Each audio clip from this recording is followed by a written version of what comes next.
I was honestly so sad when it finished. Stalking the person. We could be sisters. I'm not like a Bible expert, please don't pull me up. Some people might be offended by it. Kitsch Noir is out here, plus they're black owned. Send high quality cards to show high quality love. Hey guys, my name is Sherelle and I'm the founder of black greeting cards and stationery brand Kitsch Noir. So I've decided to do a whole separate video on a book that I have read every single month. This month the book that I read is called Bamboozled by Jesus and it is written by Yvonne Orji. Insert picture here.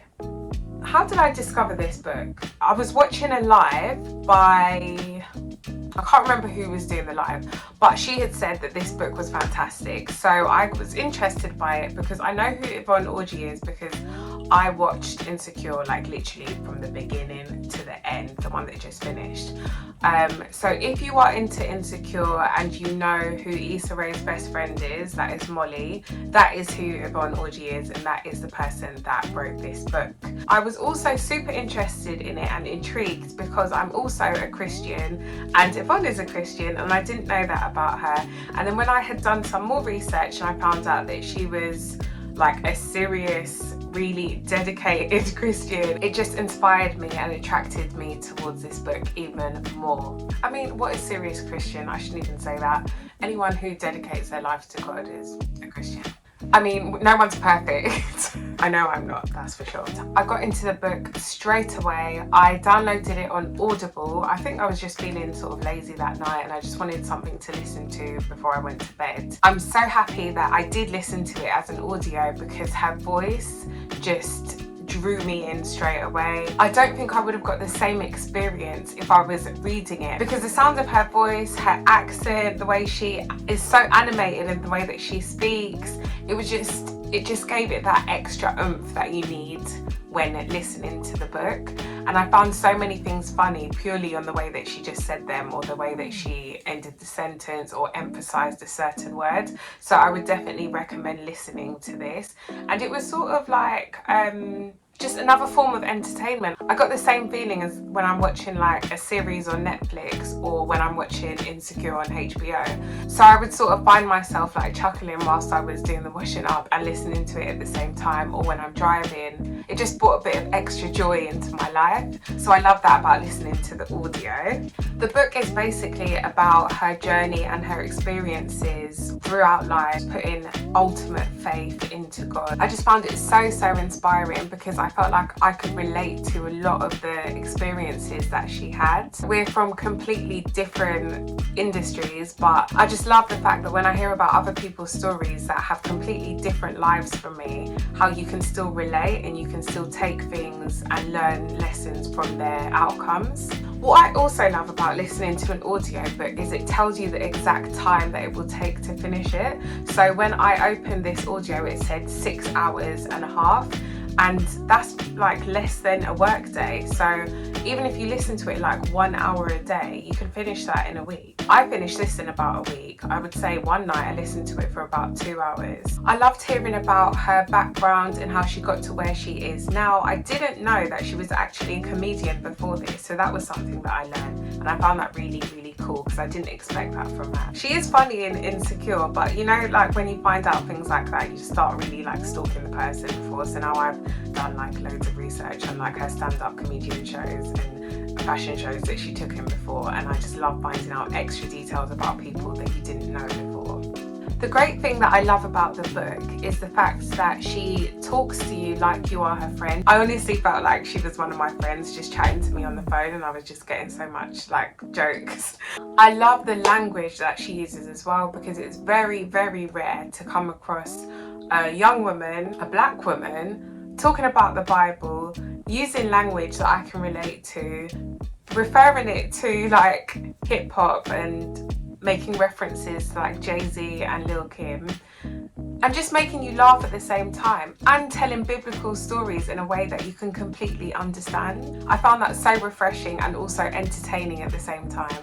I do understand how some people might be offended by it because you usually hear the Bible quotes and stories spoken of like literally quoted from the Bible, and some people might even find it a bit blasphemous to say it in a different way, but I didn't. What I would take away from this book, and also just in life in general, I guess I knew this anyway, but something that I would strongly take away is the fact that Christianity to me is about your personal relationship with God, and if he is telling you that something is okay, or you hear his voice in a certain way, then I think that's okay to share with others. And I think that that's something that needs to be spoken about a bit more, because often when you try to hear the voice of God, you search for it directly from the Bible, but I feel like you can hear the voice of God through different medias. You might have a relationship with him where he speaks to you in a way that he is like a friend, and I feel like that is certainly my relationship,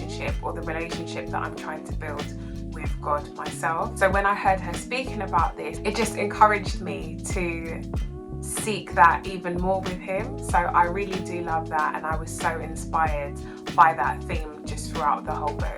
Also, she does give a disclaimer to say right at the beginning, for anyone who would want to complain or find it blasphemous in any sort of way. She does actually say, guys, I'm not going to be quoting like word for word. I'm not like a Bible expert. Please don't pull me up on like, oh, you should have said it like this, or you should have said it like that. I'm definitely not a judgmental person like that. So I just really took what I felt like she wanted me to take from it. And I think one of the things that she wanted us to take away from it is to go and seek your own relationship with Jesus and form your own friendship with him. Definitely something that I feel inspired to do now. So instead of having a bookmark and highlighting different paragraphs that you like in a book that you're physically reading, on Audible you can actually clip and put a bookmark on the audio part that you've listened to, and then save that in like its own little section, and I love that about it. I'm just going to run through some of the gems that I clipped. One, I found it super useful that she constantly referenced back to the Bible, and she constantly brought up biblical stories some I wasn't even aware of, to be honest. One scripture that she did quote, which I am familiar with but I felt like I really needed to hear, was from 2 Thessalonians. Is that how you say it? And it basically says that God has given us everything that we need. We already have it within us, and he has made you fit for what he has called you to do. When you make that realization and you understand that you already have that power within you, you start to search for that energy that he has put inside of you, and it just gives you a sense of empowerment. You feel capable, and it also reminds you that God will not give you or put you in any situation that you cannot handle. Through section 7, she dwelled on really powerful sections of the Bible that just remind you that God's timing is perfect, to wait, have faith, and watch. He needs nothing added and nothing removed, and to remember that the world works by man's schedule, but God created man. I was blown away by all 4 of those, and I kept on rewinding it, I clipped it, and I just really dwelled on that for a few moments, and I still go back to it. And just having that play in and just to remind me and repeat it, just gives me life, literally. Another one of my favorite tips from the book is when she says you can and you should 100% always acknowledge somebody else's brilliance, because it will never take away or diminish your shine.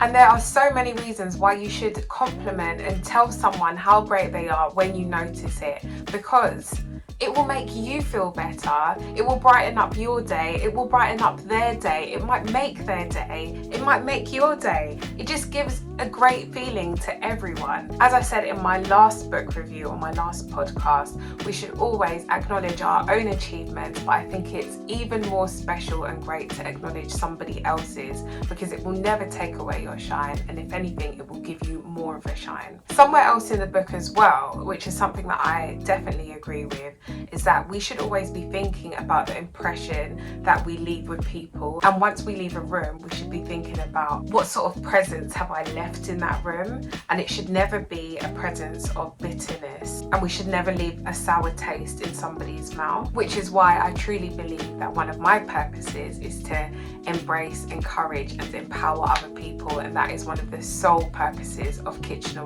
I never want to leave a room or conversation that I've had with anyone with them feeling like I've rained on their parade, or like I've left them in a worse situation than before they had spoken to me. I always aim to uplift and encourage people and motivate people. It gives you such a feeling of joy and such a feeling of empowerment too. So when I had heard that she was on exactly the same page as me, I was like, me and this girl could be besties. Me and this girl need to meet up. Me and this girl could be from the same family. Yvonne, call me. Another one of my favourite parts was when she speaks about self-care. I think this is towards the very end of the book because this is like so fresh in my mind. She says self-care isn't just about facials and massages. It's a big part of it. But it's most importantly about feeding your soul and finding your joy. I mean, we could be sisters. So obviously, like, I did a whole big thing on self-care last month because I really strongly felt that February is often about your partner or finding someone to go on a date with, and we never concentrate on ourselves, which is why last month I was like, I'm going to concentrate on me, I'm going to put me first, I'm going to make sure that I practice self-care, and that I did. So even though she says, you know, it's not all about massages, I did book myself a massage and I loved it, and I feel like this is something that I'm going to incorporate into my life. I think it was so important, not just because of the way that it felt, well, obviously because of the way that it felt. I felt like I was really treating myself. I was honestly feeding my soul. It was a very me experience. It wasn't about anyone else. Something that I really felt lifted my spirit and something that I want to do loads more of. If you've got any books that you would recommend that sound like they're going to be along the same line of this, that are Christian, that you think are quite current or contemporary, send them my way. I'd love to hear about more books like this. But for now, I think I'm just going to rate this, and I'm definitely going to give it a 5 out of 5. I was honestly so sad when it finished. I'm definitely going to listen to it again. I will definitely have it on like a long train drive, like I drive trains, on a long bus ride. No, I don't get on buses. On a long car ride or walk. Definitely 100% listen to this again. The book ends so well and sat so right with me because it ends on her doing affirmations. So I have taken a few of those affirmations because a lot of them spoke to me. So I've created a separate affirmation session video which you can tune into. I do a new affirmation session every single month which goes alongside my affirmations diary. There's a different affirmation every single month and it goes with this affirmation session that I have just spoken about. These are currently on sale, guys, and we are now in March. The affirmation for March is I attract success and happiness. Illustration done by me. You can get an additional discount on these even though they are already on sale with the code YouTube15. So thanks so much for listening, guys. Thanks so much for watching. Please do subscribe, leave a comment and like this video. See you next time, guys. Bye. Kitsch Noir is out here. Plus they're black owned. Send high quality cards to show high quality love.